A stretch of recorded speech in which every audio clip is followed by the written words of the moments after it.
शरीफ को 10 साल कैद की सजा सुना दी गई है।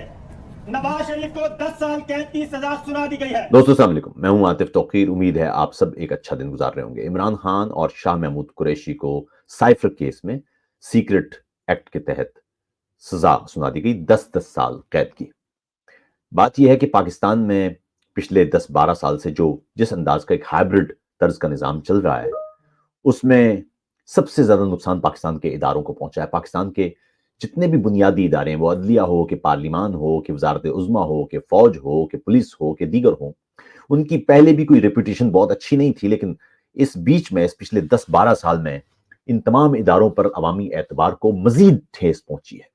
जब आप हाइब्रिड निज़ाम बनाते हैं, जो कि बकौल इमरान खान के दौर में एक बड़ा फख्र से बताया जाता था, हाइब्रिड निज़ाम का सबसे बड़ा मसला यह है कि आप उसमें एक इदारे के अलावा बाकी सबको आप गालियां देते हैं, आप बुरा समझते हैं, और इस तरह से वो जो ट्रिकल डाउन करता है नीचे तक इफेक्ट कि पाकिस्तान के इदारे या सिविलियन इदारे वो किसी काम के नहीं है, सिविलियन होते ही चोर हैं, डाकू हैं, करप्ट हैं, ये जो नीचे तक एक नैरेटिव चला गया है, ये अब इतनी आसानी से जाएगा नहीं। इसने पूरे पाकिस्तान का सोशल फैब्रिक भी तबाह किया है और पाकिस्तान का रियासती सतह पर फैब्रिक भी तबाह किया है।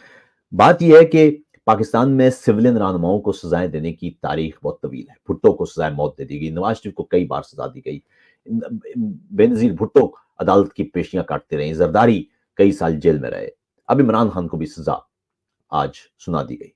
जिससे पहले उनको तोशाखाना केस में भी सजा सुनाई गई थी, जो बाद में मुअत्तल हुई। लेकिन बहरहाल ये जो आज का केस है, इसको समझने की जरूरत है।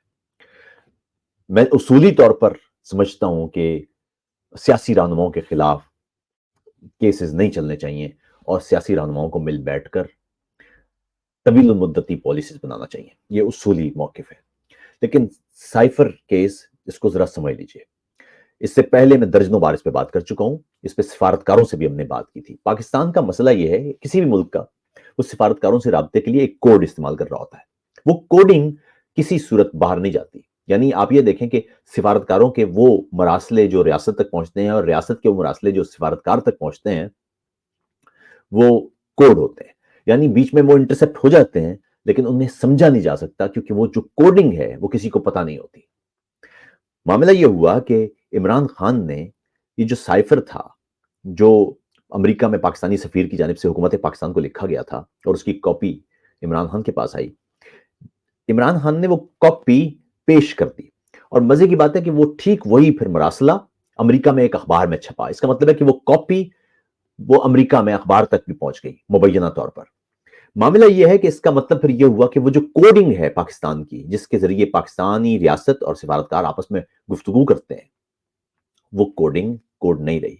इसका मतलब यह भी है कि अब तक पाकिस्तान की तारीख में जब से ये कोडिंग इस्तेमाल हो रही होगी, जितने भी मरासले इंटरसेप्ट हुए होंगे, वो सब के सब डीकोड हो सकते हैं। इसका मतलब यह है कि पाकिस्तान के और सिफारतकारों के दरमियान जितनी भी गुफ्तगू रही है, वो अब खुफिया नहीं रही। इसका मतलब यह कि अब पाकिस्तान ज़ाहिर है नया कोड इस्तेमाल करेगा, लेकिन जो पुरानी गुफ्तगू जितनी भी लोगों के पास या दीगर ममालिक के पास थी, वो फिर कोड नहीं रही, वो सब की सब अया हो गई। ये पहला सबसे खौफनाक मामला था जो साइफर केस के साथ जुड़ा हुआ था। वो सजा ठीक दी गई है, ठीक नहीं दी गई, वो इस पर बहस होती रहेगी अदालती और कानूनी हलकों में, लेकिन आपको ये पता होना चाहिए कि साइफर केस कोई मामूली केस नहीं था। सियासी मकासद के लिए रियासती मकासद और रियासती मफादात को कुर्बान कर देना, ये बड़ी बात है। यानी आप ये देखें कि परसों जो एक सहाफ़ी हैं इमरान खान से जुड़े हुए, वजाहत गालिबन, उन्होंने एक ट्वीट में लिखा कि जब वो देखा उन्होंने कि सियालकोट में नून लीग का जलसा बढ़ा है, तो उन्होंने लिखा कि काश 65 की जंग में ये इलाका इंडिया के कब्जे में चला जाता। तो इस अंदाज की, यानी रियासत के ऊपर आप मुकद्दम रख दें अपने सियासी मुकाबला, ये बड़ी अजीबोगरीब बात है। दूसरा मामला ये है कि 2018 में मुझे अमेरिका जाने का इत्तेफाक हुआ, और उससे पहले मैं यहाँ यूरोप में भी यूरोपीय यूनियन और यूरोपीय कमीशन के लोगों के साथ और दीगर जो सिफारतकार हैं उनके साथ जितनी इंटरेक्शन मेरी रही, और अमेरिका में जितने अहम लोगों से गुफ्तगू रही, उस दौर में पाकिस्तान के साथ और अभी भी इमरान खान के साथ गुफ्तगू करने को कोई ताकत तैयार नहीं थी। उसकी वजूहात ये हैं कि अवामियत पसंदी का जो जोर टूटा वहां पर भी और दुनिया भर में भी। यानी जिस तरह ट्रंप की हुकूमत के खात्मे के बाद यूरोप में भी कई अवामियत पसंद रहनुमा, उनका जवाल शुरू हुआ, अभी भी खैर नहीं है, बहुत सारी जगहों पर दोबारा से ये उठ रही है तहरीक, لیکن اس کے ساتھ ہی ہم نے یہ دیکھا کہ پاکستان کے حوالے سے، کیونکہ پاکستان ایک بڑا مضبوط اتحادی رہا ہے امریکہ کا، خاص طور پر دہشت گردی کے خلاف جنگ میں، اور بلکہ تاریخی طور پر بھی، تو پاکستان کے حوالے سے یہ گفتگو تھی کہ عمران خان کے ہوتے ہوئے پاکستان سے گفتگو نہیں ہو سکتی، بات نہیں ہو سکتی. تو خیر یہ ایک جنرل پرسپشن تھا، اور ظاہر یہ گفتگو ہوتی ہوگی. جب وہ میرے ساتھ یہ گفتگو کر سکتے ہیں تو سفارتکاروں کے ساتھ بھی یہ گفتگو ہوتی ہوگی کہ یار جب تک یہ ہے پاکستان کے ساتھ بات چیت نہیں ہو سکتی. یہ گفتگو جو ہوئی ڈونلڈ ڈو کے ساتھ، یہ گفتگو کمیونیکیٹ کی پاکستان کے سفیر نے ریاست پاکستان کے ساتھ کہ یہاں پر یہ بات ہو رہی ہے. اور اس گفتگو پر ظاہر ہے وہ ریئیکشن ہوتا ہے، اسٹیٹ ریئیکٹ کرتی ہے کہ آپ یہ کیوں بات کر رہے ہیں ہمارے ملک کے داخلی معاملات میں مداخلت. یہ تو بڑی نارمل سی بات ہے، دنیا بھر میں ایسا ہوتا ہے. لیکن اس سفارتی مراسلے کو سیاسی مقاصد کے لیے استعمال کرتے ہوئے جلسوں میں لہرانا، اور اسے پھر وہ بعد میں گم بھی ہو جانا، اور پھر اس کا امریکہ کے ایک اخبار میں چھپنا، یہ ظاہر ایک خوفناک معاملہ ہے. پاکستان میں سیاسی رہنماؤں کو سزا دینے کے معاملات، اور پاکستان میں سیاسی رہنماؤں کو سزا دینے کے لیے جو عدالتوں کا استعمال ہے، اس پر کوئی دو رائے نہیں ہے. پاکستان کی تاریخ بہت بری ہے اس معاملے میں.